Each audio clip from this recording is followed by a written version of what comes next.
Hi friends, எல்லோரும் நல்லா இருக்கீங்களா? கடைசியாக நான் ஒரு பதிவு போட்டிருந்தேன். நீ அட்வைஸ் பண்ணுறதை நிறுத்து அப்படின்னு சொல்லிட்டு ஒரு ஹெட்லைன் போட்டிருந்தேன். அந்த வீடியோ யாருக்காக அப்படின்னு பார்த்தா, நீ அட்வைஸ் பண்ணுறதை காது கொடுத்து கேட்கவே முடியல அப்படின்னு சொல்கிறவங்களுக்காக அந்த கிளாரிஃபிகேஷன்லாம் கொடுக்கணும்னு ஒன்றும் அவசியம் இல்லை. கொடுத்துட்டே இருந்தோம்னா 4 பேர் 4 விதமாக சொல்லிகிட்டே தான் இருப்பாங்க. போற்றுவோர் போற்றட்டும், தூற்றுவோர் தூற்றட்டும்னு நம்ம பாட்டில் போயிட்டே நம்ம வேலையை பார்த்துட்டே இருக்க வேண்டியதுதான். ஒவ்வொருத்தருக்கா விளக்கம் கொடுத்துட்டே இருக்கணும். நம்ம வேலையை யார் பார்க்குறது? ஸோ நம்ம விஷயத்துக்கு வருவோம். என்னென்னா, சில பேர் இப்போ எல்லாருமே வெல் எஜுகேட்டட் தான். ஆனால் ஒரு சிலர் படிக்க தெரியாதவங்க இருப்பாங்க. அந்த மாதிரி உள்ளவங்களுக்கு நாமளே படித்து காமிச்சிருவோம். நல்ல வரிகள் படித்தேன், அது எனக்கு பிடிச்சிருந்தது, ரொம்ப நெத்தில அடிக்கிற மாதிரி இருந்தது.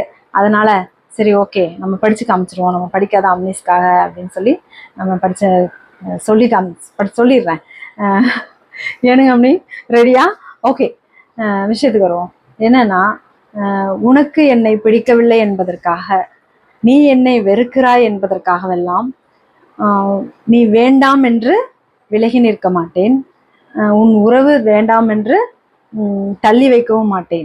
ஏனென்றால் நீ என் சொந்தம், நீ என் உறவு.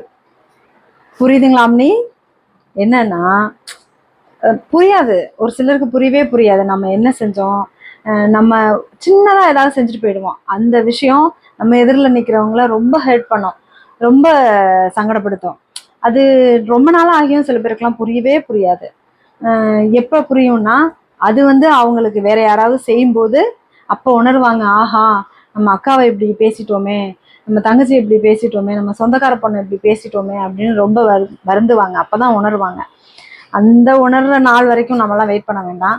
அதனால நம்ம எடுத்து சொல்லி புரிய வச்சுருவோம். ஓகே, இதுதான் விஷயம். நீங்கள் பாட்டில் சொந்த பந்தமே வேண்டாம், உறவு முறையே வேண்டாம்னு சொல்லிட்டு போயிடுவீங்க, மூஞ்சியை திருப்பிக்கிட்டு, அண்ணன் தம்பியை பிரித்து வச்சு, அக்கா தங்கச்சி பிரித்து வச்சு. ஆனால் அடுத்தடுத்து வர ஜென்ரேஷனுக்கெலாம் உறவு வேணும்ல. என்ன பண்ணுவாங்க?